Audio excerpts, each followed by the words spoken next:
Next point है वो है आपका ऑर्गेनिक फार्मिंग एंड एनवायरनमेंट। ठीक है, जैविक खेती और पर्यावरण। जैविक खेती है वो पर्यावरण के लिए बहुत उपयुक्त होता है, बहुत बेटर होता है, क्योंकि ये जंगली जानवरों की विविधता को सुरक्षित बनाए रखती है, ये विविधता को। ठीक है, भूमि की जो उपजाऊ शक्ति है वो बनाए रखती है। भूमि का जो कृत्रिम उर्वरक होते हैं उसका प्रयोग करने से रासायनिक पदार्थ है, जैसे देखो जब हम केमिकल्स यूज करते हैं, ठीक है, तो केमिकल यूज करते हैं तो पहले वो पौधों में जाते हैं, केमिकल पौधे को नुकसान पहुंचाते हैं, फिर भूमि को नुकसान पहुंचाते हैं, फिर वही है वो पानी में मिल जाते हैं, पानी को नुकसान पहुंचाते हैं। वही पानी जब हम पीते हैं या जानवर पीते हैं या पानी में जो जानवर रहते हैं वो पीते हैं तो उनके स्वास्थ्य को हानि पहुंचाते हैं। वो पीने के पानी में जो केमिकल होता है वो मेनली नाइट्रेट का प्रयोग किया जाता है फसलों के अधिक उत्पादन के लिए, और जो नाइट्रेट है वो हमारे स्वास्थ्य के लिए बहुत हानिकारक होता है। ठीक है, तो अगर हम जैविक खेती करते हैं तो इससे क्या है, हमारा स्वास्थ्य ठीक रहता है। ठीक है, और भूमि की उपजाऊ शक्ति बनी रहती है, और जो पानी में जो जाता है केमिकल इसमें होता ही नहीं है। जो खाद का, जो गोबर की खाद का जो जाएगा वो नुकसान नहीं पहुंचाता किसी भी तरह से। ठीक है, और सबसे बड़ी बात है कि जो भूमि की फर्टिलिटी है वो कम नहीं हो पाती, इसलिए जो ऑर्गेनिक फार्मिंग है वो हर तरह से अच्छी होती है।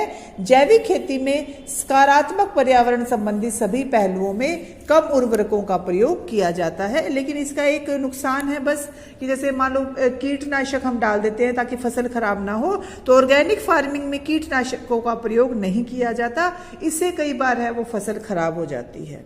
ठीक है, क्योंकि हम जो कीटनाशक प्रयोग करते हैं उसमें भी क्या होता है, सारे केमिकल ही होते हैं, जिससे केमिकल से ही तो कीड़े मरते हैं ना। तो ये नुकसान होता है जैविक खेती करने का या ऑर्गेनिक खेती करने का। ठीक है, और अंत में जैविक खेती है वो परंपरागत खेती की तुलना में बहुत कम कार्बन डाइऑक्साइड छोड़ती है। जब हम केमिकल डालेंगे तो वो ज्यादा कार्बन डाइऑक्साइड छोड़ेगी, अगर हम कम केमिकल डालते हैं तो वो कम कार्बन डाइऑक्साइड छोड़ती है। तो इस तरह से हर तरह से हमारे पर्यावरण के लिए, हमारे लिए, हमारे जीव जंतुओं के लिए ऑर्गेनिक फार्मिंग है वो अच्छी होती है। ठीक है, उसके बाद है क्वालिटी ऑफ ऑर्गेनिक फार्मिंग, कि जो जैविक खेती होती है उसकी गुणवत्ता अच्छी होती है, उसमें जो पौष्टिक तत्व है वो बने रहते हैं। ठीक है, स्वास्थ्य को हानि नहीं पहुंचती है। उसके बाद इसके लाभ और हानियां। लाभ तो हम कर चुके हैं कि जैविक जो किसान है वो रसायनों का प्रयोग नहीं करते हैं, और मतलब जो गोबर से बनी हुई खाद है उसका प्रयोग करते हैं, तो इस वजह से ये नुकसानदायक नहीं होती। सेकंड है organic crops contain more secondary metabolism than conventional grown plants, कि जो परंपरागत खेती की तुलना में जो जैविक खेती है उसमें मेटाबॉलिज्म रेट है वो ज्यादा पाया जाता है। उसमें क्या है, एक तो उसको खा के हम बीमार नहीं पड़ते, और वो आसानी से जल्दी से वो डाइजेस्ट हो जाता है, और कैंसर जैसी बीमारियां हैं उससे नहीं होती। फिर जो थर्ड है वो है organic fields have more nutrient in the soil, की जो मिट्टी की उपजाऊ शक्ति है वो बनी रहती है।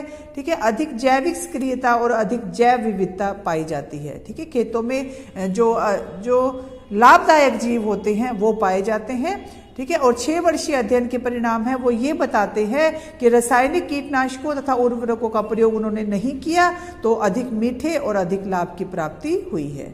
ठीक है, और क्या है कि समय के साथ साथ जैविक फसल के उत्पादन की दरों में बहुत कम परिवर्तन होते हैं।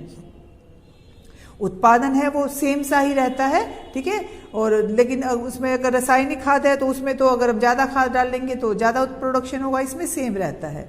और सोयल की उपजाऊ शक्ति बनी रहती है, और विटामिन है वो बहुत ऊंचे स्तर के मिलते हैं। ठीक है, इसकी हानियां क्या है, इसकी हानियां यही है कि सबसे पहले तो ये गैर जैविक से अधिक महंगा होता है। महंगा होता है बेटा ये, क्योंकि जो रासायनिक खाद होती है वो सस्ती मिल जाती है, ये महंगा मिलता है। ठीक है, उसके बाद है ये वर्क इंटेंसिव है, इसमें मेहनत ज्यादा होती है, लेबर ज्यादा लगानी पड़ती है। ठीक है, और जैविक खेती में पशु खाद का उपयोग किया जाता है तो जो घातक जीवाणुओं को आश्रय देती है। ठीक है, और उसके बाद परंपरागत खेती की तुलना में जैविक खेती का उत्पादन है थोड़ा सा कम होता है, जैसे 20% तक कम हो सकता है। और क्या है, जैविक किसानों को समय समय पर जो पेस्टिसाइड तो वो डाल नहीं सकते, कीटनाशक दवाइयां, तो कई बार क्या होता है उनको अपनी सारी फसल से हाथ धोना पड़ जाता है। ठीक है, तो ये चैप्टर बेटा इसको अच्छे से करना है आपको, और इससे जो पहले चैप्टर करवाया था इन दोनों चैप्टर का कल टेस्ट लूंगी।